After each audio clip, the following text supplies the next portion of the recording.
Let's talk about forming a good habit. Often people start to form a good habit, then they stop. One of the reasons for this is trying to do too much at once. It's not pleasant, you get discouraged, and you just have no motivation to do it. So, what if you started so small, there was no way you could miss a day of doing it?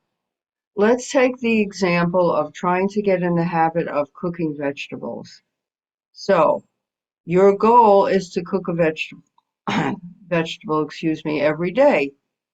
And when you start out, you're really not in the mood. So what are you going to do week one? Week one, you're going to take out your cutting board, your knife, and your pot or pan, whatever you're planning to cook in. And that's all you're going to do. Then you later on put them away.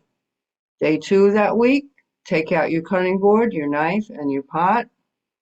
Not cooking yet. Put it away. Do that every day of week one.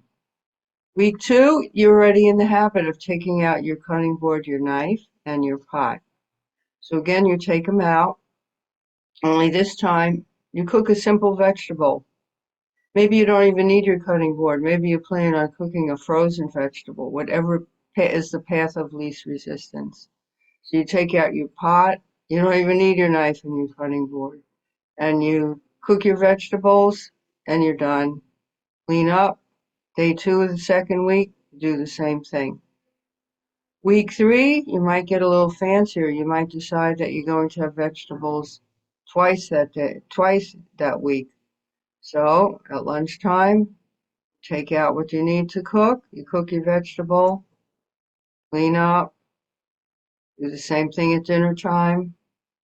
Week four, you're still eating vegetables, but now you decide you want to switch to fresh.